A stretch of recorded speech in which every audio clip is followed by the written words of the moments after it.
নারী জাতি খুব ভয়াবহ জাতি। এই ছেলে, আজ থেকে তুমি কোনোদিন আর কোনো মেয়ের সাথে প্রেমের গল্প করো না। তুমি ধ্বংস হবে, তোমার বাপ ধ্বংস হবে, তোমার বংশ ধ্বংস হবে, তোমার জাতি ধ্বংস হবে। ওকে তুমি চিনতে পারোনি, ও কি জাতি? ও নারী জাতি। তুমি ওকে চিনতে পারোনি, তোমাকে ধ্বংস করার জন্য এসেছে। তুমি ধ্বংস হবা, তোমার বাপ ধ্বংস হবে, তোমার বংশ ধ্বংস হবে, তোমার জাতি ধ্বংস হবে, কেউ রক্ষা পাবা না। তুমি ওকে চিনতে পারোনি। আল্লাহর নবী বলছেন, মা তারাক্তবাদী ফিতনাতা নাজার আলা রিজাল মিনান নিসায়ে, আমার জীবনে আমি ছাড়িনি কোনো বস্তু যেটা পুরুষের জন্য বেশি বিপজ্জনক হতে পারে নারীদের চেয়ে। আমার জীবনে আমি ছাড়িনি কোনো বস্তু যেটা পুরুষের জন্য বেশি বিপজ্জনক হতে পারে নারীদের চেয়ে। আমার জীবনে আমি ছাড়িনি কোনো বস্তু যেটা পুরুষের জন্য বেশি বিপজ্জনক হতে পারে নারীদের চেয়ে। নারী হচ্ছে পুরুষের জন্য সবচেয়ে বেশি বিপজ্জনক বস্তু। মুহাম্মদ সাল্লাল্লাহু আলাইহি সাল্লাম বলেন, ও নারী জাতি, মা রায় তো আমি দেখিনি তোমাদের চেয়ে কাউকে আযহাবাইল রাজুলিল হাজেম, যে বুদ্ধিমানের বুদ্ধিকে নষ্ট করতে পারে। তোমরা এমন জাতি যে বুদ্ধিমানের বুদ্ধিকে নষ্ট করতে পারো। ও নারী জাতি, তোমরা এমন জাতি যে বুদ্ধিমানের বুদ্ধিকে নষ্ট করতে পারো। রাসূল সাল্লাল্লাহু আলাইহি সাল্লাম বলেন, ইয়াকুমুল মুগিবাত, যেই মহিলার স্বামী নাই ওই বাড়িতে যায় না, গেলেই তোমরা বিপদে পড়ে যাবা।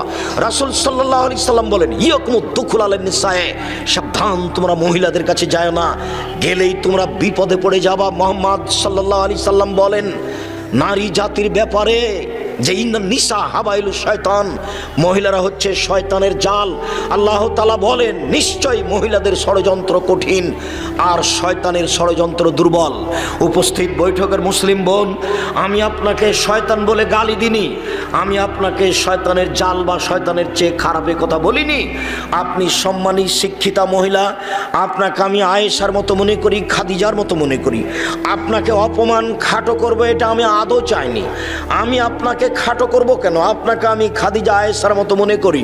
আসলে বলতে চাচ্ছি, ওই যে আপনার পাশে বসে হয়েছে দেখেন, এখনো মাথায় কাপড় নাই, ক্লাস 10-এ পড়ে। এই হলো শয়তান, এটাই শয়তান, এটাই। এর বাপ অশিক্ষিত, এর মা অশিক্ষিত, এর বংশ অশিক্ষিত, এর বাপ অশিক্ষিত, এর মা অশিক্ষিত। জন্ম দিতে পারলেই বাপ হওয়া যায় না, ক্ষমতার নাম বাপ। প্রসব করাতে পারলেই মা হওয়া যায় না, ক্ষমতার নাম মা। জন্ম দিতে পারলে বাপ হওয়া যায় না, ক্ষমতার নাম বাপ। প্রসব করাতে পারলে মা হওয়া যায় না, নীতির নাম মা। এই মেয়ে, তোমার বাপ নেই, তোমার মাথায় কাপড় নেই কেন? তোমার মাথায় কাপড় নেই কেন? কি দেখাতে চেয়েছো তুমি আমাকে? কি বলতে চাও তুমি আমাকে? কি বলতে চাও? তোমার বাপ তো একজন কাপুরুষ মানুষ, কিছু বলতে পারে না। তুমি কি মনে করো আমি তোমাকে ছাড় দিয়ে কথা বলবো? তুমি এটা হিসাব কি পেয়েছো? তুমি একজন মুসলমানের মেয়ে, তোমার বাপ মুসলমান, তোমার মা মুসলমান, তোমার বংশ মুসলমান। তুমি মাথায় কাপড় না দিয়ে চলো কি করে? তোমার যেদিন ক্লাস 8-এ উঠেছিলে তুমি, সেদিন তোমার হাইজ হয়েছিল, তোমার বিবাহ হলে আজকে তোমার 2টা বাচ্চা হতো, তুমি এখন ক্লাস 10-এ পড়ো, তোমার মাথায় কাপড় নেই কেন? না, তুমি আমাকে কি দেখাতে চেয়েছো? কি দেখাতে চেয়েছো? মা হলে 4টে জিনিস লাগে, মার জন্য 4টে জিনিস লাগে। জাবেরের ভাষাতে বোঝা যাচ্ছে। জাবের রাদিয়াল্লাহু তাআলা আনহু বলছেন, আমি তালাকপ্রাপ্ত মেয়ে বিবাহ করেছি, আমি কুমারী মেয়ে বিবাহ করিনি। এক, লে তুআদ্দিবাহুন্না, আমার স্ত্রী যেন আমার বোনদের শিষ্টাচার দিতে পারে। এই ছেলে, তোমার মা এখন বসে আছে ছোট ব্লাউজ পরে। আব্দুর রাজাক সাহেব, আমার মাকে দিয়ে আমাকে বলেন কেন? তোমাকে আর তোমার মাকে লজ্জা দেওয়ার জন্য, বেশি কষ্ট পাও যেন, এই জন্য। জাবের বলছেন আল্লাহর নবীকে যে আমি আমার বোনদের বয়সের মেয়েকে আমি বিবাহ করিনি, বেশি বয়সের তালাকপ্রাপ্ত মেয়ে বিবাহ করেছি 4টা কারণে। এক, আমার বউ যেন আমার বোনদেরকে শিষ্টাচার দিতে পারে। বলো তোমার মা তোমাদেরকে কি শিষ্টাচার দিয়েছে? বলো কি শিষ্টাচার দিয়েছে? 2, অলে তুয়াল্লেমা হন না, আমার বউ যেন আমার বোনদেরকে শিখিয়ে দিতে পারে।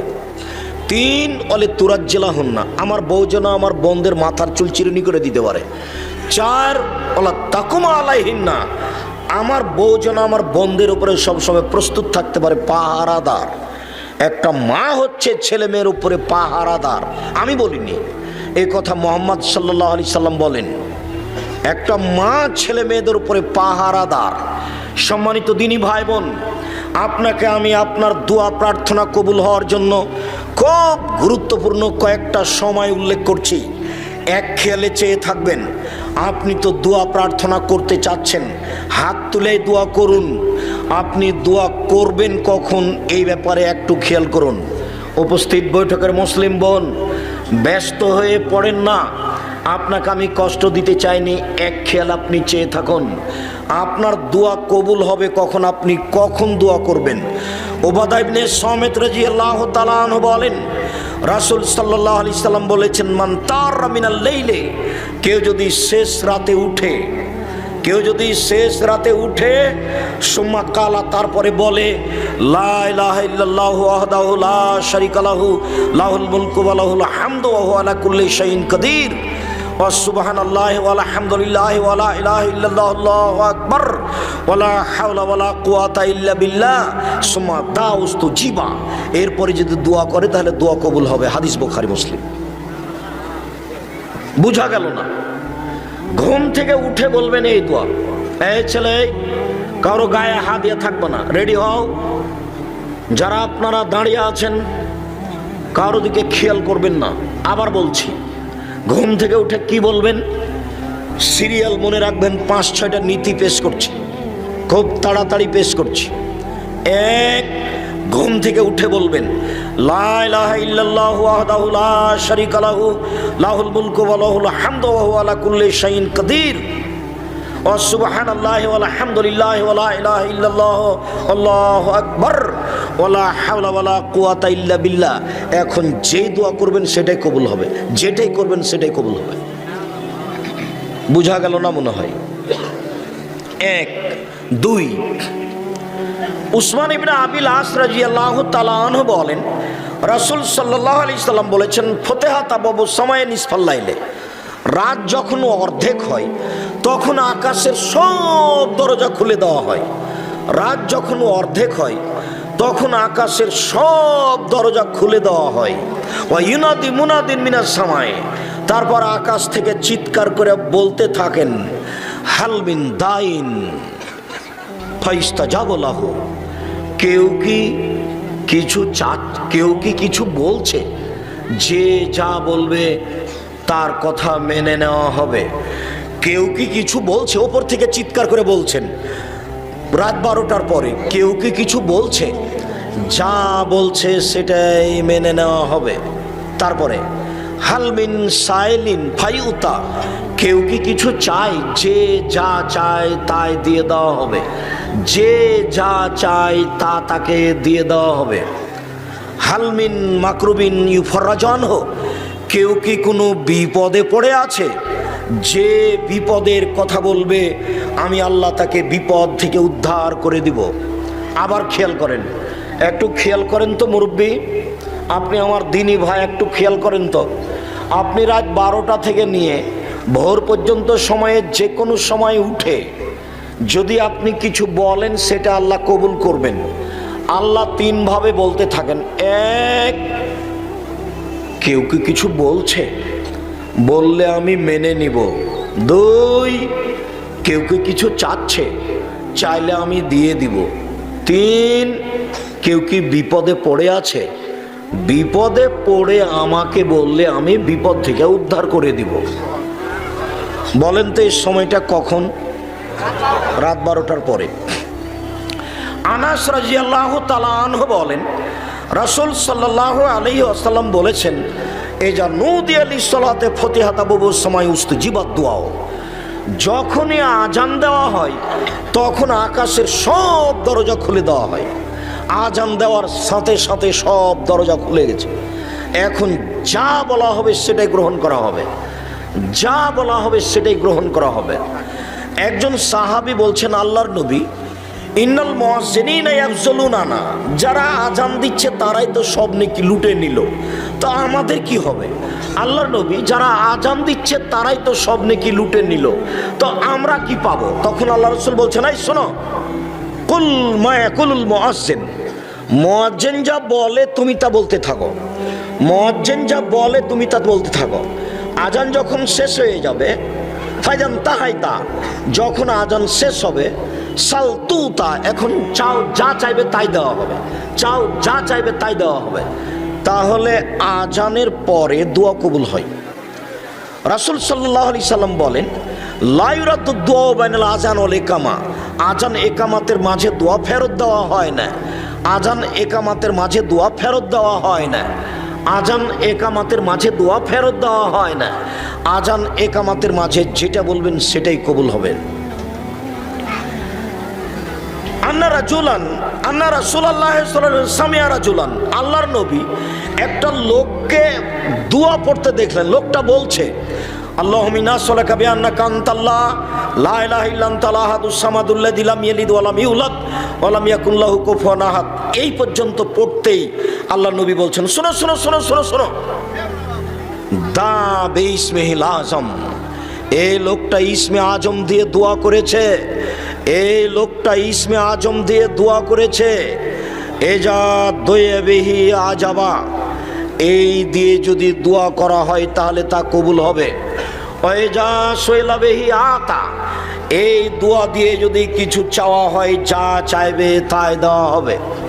এই ছেলে, একটু থামো, আমরা আলোচনার শেষের দিকে চলে এসেছি। আর দুইটা হাদিস আছে, এইটা একটা আর পরে আর একটা বলছি। উপস্থিত বৈঠকের মুসলিম বোন, দেখেন তো এই কথাটা আপনি মনে রাখতে পারেন কি না। যখনই আপনি 2 রাকাত সালাত আদায় করে দোয়া করতে যাবেন, দোয়া করার পূর্বে আপনি হাত তুলে প্রথমে বলবেন সূরা ফাতিহা। হাত তুলে কোনটা বলবেন? প্রথমে সূরা ফাতিহা, অথবা বলবেন আলহামদুলিল্লাহি রাব্বিল আলামিন আর রহমানির রহিম মালিক ইয়াউমিদ্দিন, এই পর্যন্ত। এরপরে আপনি বলবেন আল্লাহুম্মা ইন্না নাসআলুকা বিআন্নাকা আনতাল্লাহ লা ইলাহা ইল্লা আনতাল আহাদুস সামাদুল্লাযী লাম ইয়ালিদ ওয়া লাম ইউলাদ ওয়া লাম ইয়াকুল লাহু কুফুয়ান আহাদ। এরপরে দুরুদে ইব্রাহিম। এরপরে আপনি আপনারটা বলবেন, কি প্রয়োজন যেটা বলবেন সেটাই কবুল হবে, যেটা বলবেন সেটাই কবুল হবেন। আরেকটা, রাসূল সাল্লাল্লাহু আলাইহি সাল্লাম বলেন, দাওয়াত জিন্নুনে এজা দা রব্বাহু, মাছ ওলার দোয়া।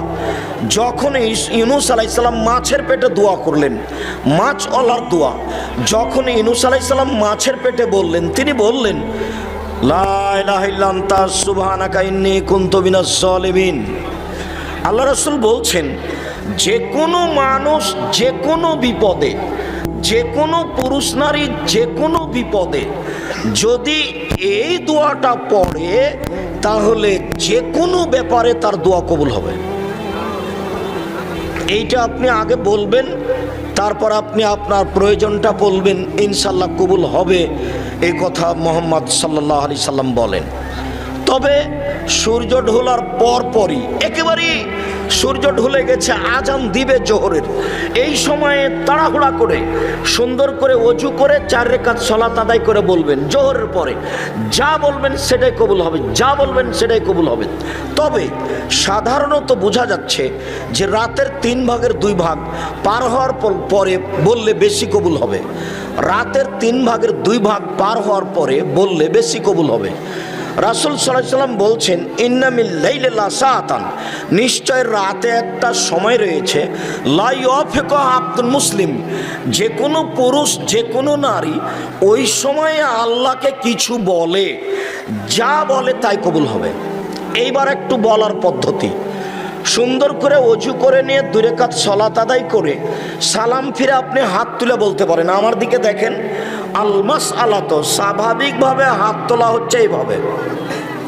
আপনারা মুসলিম বোন দেখতে পাচ্ছেন কি? স্বাভাবিক হাত তোলা হলো এইটা। আর ইস্তেগাসা মানে আরো বেশি বিনয়ের সাথে বলছেন এটা এইটা। আর যদি খুব বিনয়ের সাথে বলেন ইবতেহাল, দেওয়াই লাগবে, এখনই দিতে হবে, তাহলে এইভাবে। তবে পানি চাওয়ার জন্য হলে এইভাবে।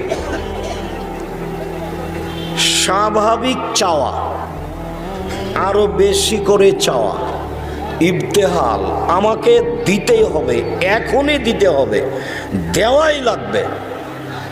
সালমান ফারসি রাদিয়াল্লাহু তাআলা আনহু বলেন, রাসূল সাল্লাল্লাহু আলাইহি সাল্লাম বলেছেন, ইন্না রাব্বাকুম হাইয়ুন করিম, নিশ্চয় তোমাদের প্রতিপালক লজ্জাশীল, বড় দানশীল, বড় লজ্জাশীল। ইয়াস্তাহি মিন আবদিহি, তিনি তার বান্দার ব্যাপারে, দাস দাসীর ব্যাপারে লজ্জা করে, শরম পায়, লজ্জা করে। এজা রাফা ইয়াদাইহি আয়ারুদ্দাহুমা সিফরান, যখন হাত তুলে দোয়া করবে তখন খালি হাতটা ফিরিয়ে দিতে লজ্জা পান, খালি হাতটা ফিরিয়ে দিতে লজ্জা পান। হাত তুলে দোয়া করতে হবে এ কথাই ঠিক। হাত তুলে দোয়া করার প্রমাণে 42টি সহিহ হাদিস আছে। কতটি? 36টি হাদিস খালি বুখারী মুসলিমে আছে। হাত তুলে দোয়া করা বিষয়টি ব্যক্তিগত ব্যাপার। সেই দিন বগুড়াতে একটা ঘটনা ঘটেছে। এক মাওলানা সাহেবকে নিয়ে বই ছিঁড়ে দেওয়া হয়েছে।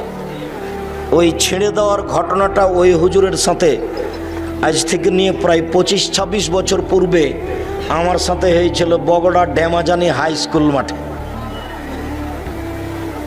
আমি তাদেরকে খুব ভালোভাবে চিনিও দেখেছি।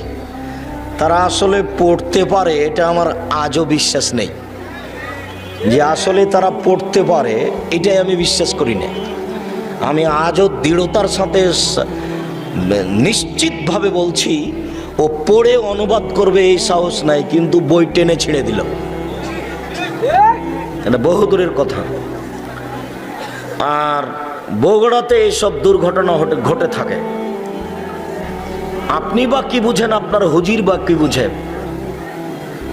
ও জনাব, কি দেখাতে চেয়েছেন আপনি? যেই ছেলেটা মহিমাগঞ্জের ছিল, এখানে এসে হাত তুলে দোয়া করে, ওকে আমি 2-3 বছর পড়িয়েছি। আজও ওই বেটা আমার সামনে পড়তে পারবে এটা আমার সাহস, আমার ধারণাই নেই। এই ছেলে, যাও বেটা, তুমি তাকে ডেকে নিয়ে আসো, দেখিও যদি পড়ে অনুবাদ করে দিতে পারে তোমাকে সেদিন বলবো বাকি কথা। পড়ারই সাহস রাখে না, অনুবাদ করা তো বহু দূরের কথা। অনুবাদ করা তো বহু দূরের কথা, চিল্লাইলেই কিছু করা যায় না। আর যারা সাথ দিয়েছে তারা সব হুঁচলামি, হুঁসমোটার পরিচয় দিয়েছে। এটা মোটা হুঁসি বুদ্ধি। কোনোদিন জিজ্ঞাসা করে দেখেছেন? কোনোদিন আমাদের বই পড়ে দেখেছেন? হাত তুলে দোয়ার ব্যাপারে আপনার এত পিড়াপিড়ি হলো কেন? কোন সাহসে আপনি বই ছিঁড়ে দেন? কি দেখাতে চান আপনি? আমি 1990 সাল থেকে বগুড়ার মাটিতে আসি। আপনার শরম থাকা দরকার ছিল। বিষয়টা আমাকে জিজ্ঞাসা করা উচিত ছিল। কয় পয়সার বিদ্যা রাখেন আপনি? কয় টাকার মালিক আপনি? আপনি একজন আলেম ওলামা এইভাবে অপমান করার আপনি কি সাহস রাখেন? কয় টাকার মালিক?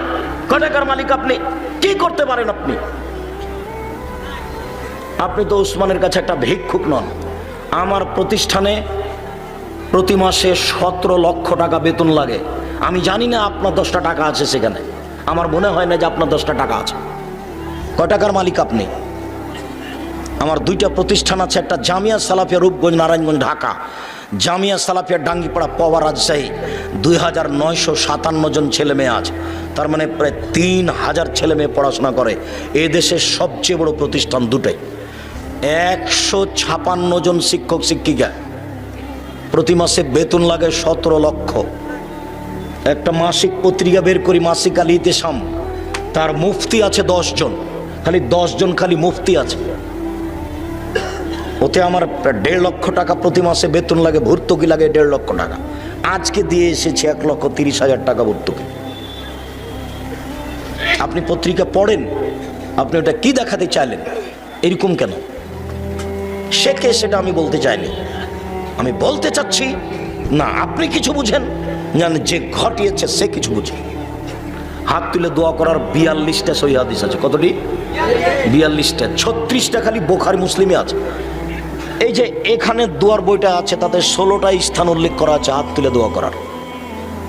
সিরিয়ালেতে 36টা দেওয়া আছে হাদিস সিরিয়াল। এই বইয়ে দেখেন আপনি।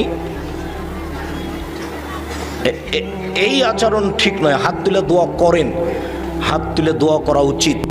মানুষের জীবনে একটি গুরুত্বপূর্ণ কাজ হলো হাত তুলে দোয়া করা। মানুষের জীবনে একটা গুরুত্বপূর্ণ ইবাদত হলো হাত তুলে দোয়া করা। 1 মিনিট। এই ছেলে,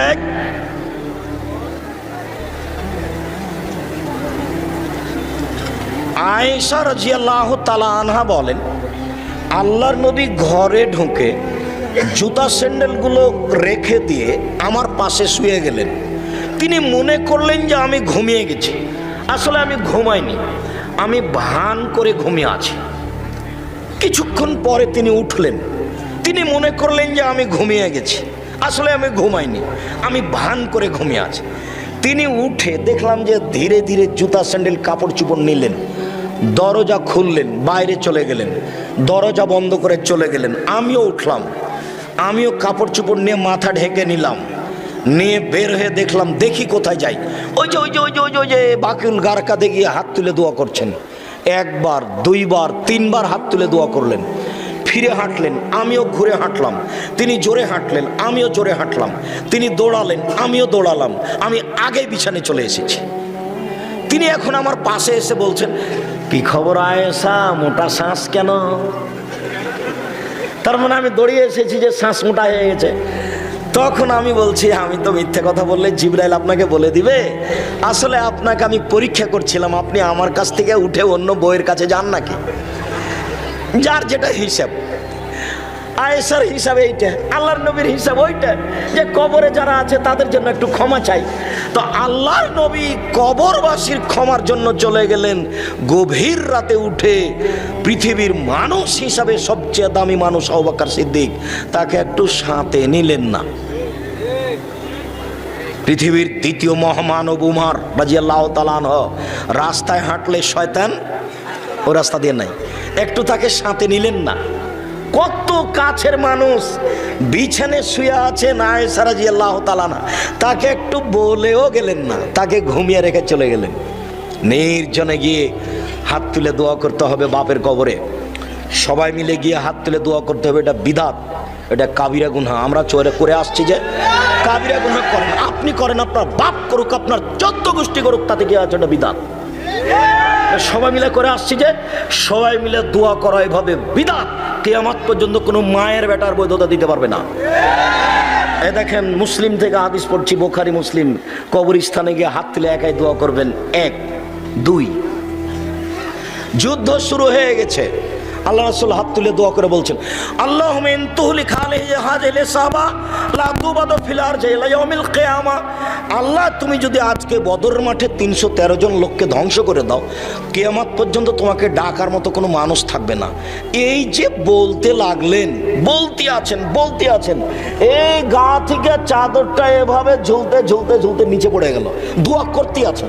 তখন আবু বকর সিদ্দিক রাদিয়াল্লাহু তাআলা সাথ না দিয়ে আরো গায়ে হাত দিয়ে বলছেন, এক ফিকা যথেষ্ট হয়ে গেছে, আর লাগবে না, আর দোয়া করিয়েন না। তো আবু বকর সিদ্দিক হাত তুলেননি, আল্লাহ রাসূলকে না করছেন, আরো 1 ফিকা, আর লাগবে না, হয়ে গেছে, আর লাগবে না, সাথ দেননি, হাত তুলেননি। আল্লাহ রাসূল একাই হাত তুলছেন। বদরের যুদ্ধে খুব জটিল সময়, খুব কঠিন সময়। আজকে 313 জন চলে গেলে কিয়ামত পর্যন্ত মাটির ওপরে কেউ ডাকার থাকবে না। মানে খুব জটিল সময়, কঠিন সময়, কিন্তু হাত তুলে দোয়া করছেন না সবাই মিলে। এই ছেলে, খেয়াল করো, কারো গায়ে হাত দিয়ে থাকবে না, এক খেয়ালে চেয়ে থাকো। পাখি যেন তোমাকে মনে করে পাথর। ওই কথাটা চট করে মনে পড়েছে বেটা, ওই দৃশ্যটা যার জন্য আমাকে একজন মোবাইলে দেখিয়েছে, যে দেখেন, সেদিন থেকে আমার ভেতরে একটা কষ্ট। যে ঘটনা একদিন প্রায় 25-30 বছর আগে বগুড়া ঢেমাজানি হাই স্কুল মাঠে ঘটেছিল। তখন আমার সূচনা জীবন। ওই জুমার বাড়ি নদীটা পার হয়ে জাঙ্গালিয়া গ্রামে আসরের সলাত আদায় করেছিলাম। আসরের সলাত আদায় করেছি, এখন সালাম ফিরার পরে আমাকে বলছে দোয়া করেন, তারপরে বলছে দোয়া করে দিয়ে যেতে হবে। তা আমি তো চাঁপাইনবাবগঞ্জের মানুষ, আমি বলছি, আমি কি আপনার বাড়িতে কাজ করি? আমি আপনার বাড়িতে কাজ করি না কি যে আপনাকে দোয়া করে দিয়ে যেতে হবে? আপনি দোয়া করেন। আমি উঠে চলে গেছি। ঘটনা আমার পিছনে বহু ঘটেনি তা নয়, আমি স্টেজ থেকে নেমে দৌড়াতে দৌড়াতে বাড়িতে গিয়ে আশ্রয় নিয়েছি। কোথায় স্যান্ডেল, কোথায় কি, মানুষ ইট পাটকেল মারতে থেকেছে, এগুলো এখন অবশ্য তেমন আর দেখতে পায় না। আল্লাহ অনেক মানুষকে বুঝ দিয়েছে। এই সময়ে এইটা কেন, এই শতাব্দীতে, যে শতাব্দীতে মনে করেছি যে মানুষ সেটা ভুলে গেছে, এখন মানুষ মনে করেছে যে হাত তুলে দোয়া করতে হবে, ওটা ব্যক্তিগত ব্যাপার। এদিকে ইব্রাহিম আলাইহিস সালাম তার দুধের বাচ্চা এবং স্ত্রীকে রেখে দিলেন কাবা ঘরের পাশে জমজম কূপের উপর, রেখে দিয়ে চলে যাচ্ছেন। যেতে যেতে তো যা ঘটলো, ওই পাহাড়ের পাশে গিয়ে কাবা ঘরের দিকে দেখছেন, ছেলে মেয়েকে দেখা যায় না। এবার তিনি হাত তুলে দোয়া করছেন, আল্লাহুম্মা ইন্নী আসকানতু মিন যুরিয়াতি বিওয়াদিন গায়রি জিজারিন ইনদা বাইতিকাল মুহাররাম। আল্লাহ, আমার পরিবারের কিছু অংশকে রেখে দিলাম তোমার কাবা ঘরের পাশে, যেখানে মানুষজন তো নেই, ঘাস পাতাও নেই। খুব দুর্দিনে রেখে যাচ্ছেন। একটু বউকে নিয়ে হাত তুলে দোয়া করলে হতো না? বউ তো আছে, বউকে বলতে পারতেন হাজেরা আসো, খুব দুর্দিনে দুইজন মিলে একটু কান্নাকাটি করে দোয়া করি। না, একাই গিয়ে হাত তুলে দোয়া করছেন ওখানে গিয়ে। সম্মানিত দিনী ভাই বোন, বলছিলাম এক বেসমিন মানুষ যদি পাপের দোয়া করে তাহলে সে দোয়া কবুল হবে না। মানুষ যদি বলে যে আমি চুরি করছি, আল্লাহ কেউ যেন না দেখে, এরকম দোয়া যদি কেউ করে তাহলে সে দোয়া কবুল হবে না। দুই, কাতিয়াত রাহেমিন সম্পর্ক আত্মীয়তা ছিন্ন করার দোয়া যদি কেউ করে তাহলে সে দোয়া কবুল হবে না। দুই ভাই খুব ঝগড়া লেগেছে, দিয়ে এক ভাই বলছে যে আমি এখান থেকে চলে যাব যেন তোর কোনোদিন মুখ দেখতে না হয়। আর আর এক ভাইয়ের মুখ দেখবে না। চাঁপাইনবাবগঞ্জে দুই ভাই গন্ডগোল লেগে ঢেঁকিটা কেটে ভাগ করে নিয়েছে। তো ওটা থেকে এখন আর কিছু হবে? আল্লাহ যেখানে বলেছেন যে ওয়াবুদুল্লাহ ওয়ালা তুশরিকু বিহি শাইআ, পৃথিবীর মানুষ এক আল্লাহর ইবাদত করো, তার সাথে বিন্দুমাত্র শরীক করো না। ওয়াবিল ওয়ালিদাইনি ইহসানা, আর বাপ মায়ের সাথে ভালো আচরণ করো। দুই, অবিজিল কুরবান নিকট আত্মীয়র সাথে ভালো আচরণ করো। নিকট আত্মীয় হলো নিজ ভাই। নিজ ভাইয়ের সাথে টিকে থাকা খুব কঠিন। ভাই ভাই ঠাঁই ঠাঁই, ভাই কিন্তু আপনার পরিবার নয়। আপনার ছেলে মেয়ে আর আপনার বাপ মা এরা আপনার পরিবার। ভাই কিন্তু পৃথক সদস্য। পড়াশোনা করে বিবাহ করে ও বউ নিয়ে সংসার করবে, মাঝে মধ্যে মোবাইল করে কথা চালু থাকলে জিজ্ঞাসা করবে, আর যদি কথা চালু না থাকে তো 10 বছর একদিন কথা হবে না। আর জমি ভাগের সময় পিটিয়ে ভাগ করবে, প্রয়োজনে মামলা করে। যদিও বগুড়ার মানুষ অনেকেই নয়, প্রায় শতকরা 90 জন 95 জন বা 98 জন বোনকে জমি দেয় না। বোন যদি জমি চাই তাহলে বলে যে তুই চলে যা, আর কোনদিন আসবি না, জমির ভাগ নিয়ে চলে যা। জমির ভাগ দেয় না যে সে কার চেয়ে খারাপ বলো তো? ছেলে কার চেয়ে? কুকুর শ্রীগালের চেয়ে খারাপ। আর তোমাকে আমি বলেছি, তুমি তোমার আব্বাকে বলে দিবা যে আব্বা, ভাগ্য নিয়ে দুনিয়াতে এসেছি, ভাগ্য ছেড়ে আসিনি। ভাগ্যে যদি জমিদারি থাকে তো জমিদারি করে খাবো, আর যদি ভাগ্যে ভিক্ষা করে খাওয়া থাকে তো ভিক্ষা করে খাবো, ফুফুর জমি খাবো না। সন্ধ্যা হতে হতে ফুফুর জমি বুঝিয়ে দেন। এই বগুড়া, দিনাজপুর, রংপুর, লালমনিরহাট, নীলফামারী, কুড়িগ্রাম, পঞ্চগড়, ঠাকুরগাঁও, জয়পুরহাট এইসব ডিস্ট্রিক্টের বেশি নীতি এইটা। অন্যান্য ডিস্ট্রিক্টে আছে, তবে এই ডিস্ট্রিক্টে বেশি আছে। একাধিক দিনের জিজ্ঞাসাতে বোঝা যায় যে বোনকে জমি দিতে হবে না। আমার বাপ যেদিন মারা গেছেন, মাটি দিয়ে এসে সন্ধ্যার সময়তে আমরা আগে জমি ভাগ করেছি, তারপরে খাওয়া দাওয়া। জমি ভাগ করেছি বটে, আমি একটু চিনি, আমার ছোট ভাই জমিই চিনে না, যায়নি কোনোদিন। ও বরিশাল মডেল সরকারি কলেজের শিক্ষক, ওই শিক্ষকতা করে, আসে বাড়িতে, আমার এখানে থাকে, বাড়ি পর্যন্ত যাই, ফিরে চলে যাই। কিন্তু ভাগটা আমি মাটি দিয়ে এসে দেখিয়েছি যে জমিটা আগে ভাগ করি। এই ছেলে, তোমার বাপ, তোমার দাদা মারা গেছেন, তো তোমার বাপ সকালে জমির ভাগ নিবে আর তোমার ফুফু বিকেলে নিবে না একসাথে নিবে? 10 বছর হলো তোমার দাদা মরা, এখনো জমি ভাগ হয়নি। তোমার বাপের লজ্জা হয় না? শরম হয় না? তোমার বাপ ভিক্ষা করে খাবে, টাকা অপরের জমি খাচ্ছে কেন? বগুড়া ট্রেন স্টেশন আছে, প্রয়োজনে ভিক্ষা করে খাবে তোমার বাপ। হ্যাঁ বাটাই, তোমরা লজ্জা করে না, শরম করে না? তোমার বাপের হায়া হয় না? 24 ঘন্টার মধ্যে তোমার বাপ যেন জমি ছেড়ে দেয়, তোমার ফুফুকে জমি দিয়ে দেয়। আগামীকাল সন্ধ্যার পরে যেন তোমার বাপ জমি না রাখে তোমার কাছে, তোমার বাপের কাছে, নইলে তোমার বাপ বক্তব্যের সাথে মুনাফিকি করে। তোমার বাপ একজন মুনাফিক। বলে দিও যে আব্দুর রাজ্জাক সাহেব বলে গেছে আপনি মুনাফিক। 24 ঘন্টার মধ্যে তোমার বাপকে জমি তোমার ফুফুকে ফেরত দিতে হবে। তোমার বাপকে বলে দিও আব্দুর রাজ্জাক সাহেব বক্তব্যের সাথে মুনাফিকি করতে নিষেধ করেছে, জাতির ক্ষতি করতে আসেনি। জাতির সফলতা চাই, এটাই জরুরি। আগে জমি ভাগ দিতে হবে, তারপরে কোনো কথা। মানুষের জমি নষ্ট করে, হক নষ্ট করে তাহাজ্জুদ পড়ে জান্নাত কিনার হিসাব করা ঠিক নয়। সম্মানিত তিনি ভাই বোন, বলছিলাম রাসূল সাল্লাল্লাহু আলাইহি সাল্লাম বলেন, সম্পর্ক ছিন্ন করার দোয়া করলে দোয়া কবুল হবে না। 3, দোয়া করতে তাড়াহুড়া করলে দোয়া কবুল হবে না। সাহাবীগণ বলছেন, আল্লাহর নবী, সম্পর্ক ছিন্ন করার দোয়া করলে কবুল হবে না এটা বুঝেছি, পাপের জন্য দোয়া করলে দোয়া কবুল হবে না এটাও বুঝেছি, কিন্তু দোয়া করতে তাড়াহুড়া করলে দোয়া কবুল হবে না এইটা তো বুঝতে পারলাম না, এইটা কি? তখন আল্লাহ রাসূল বলছেন, বুঝতে পারলে না? একুলো বলে কাদাও তো ফালামারা ইস্তাজাবালি ফায়াস্তাসির ফলে দোয়া বলে দোয়া করেছি কত দোয়া করলাম, কই দোয়া কবুল হয় না, তারপর অলস হয়ে যায়, তারপর দোয়া ছেড়ে দেয়, এই দোয়া কবুল হবে না। 3 মাস দোয়া করেছে, 6 মাস দোয়া করেছে, তারপর আর করে না, মানে দেখেছি যে আর কবুল হয় না।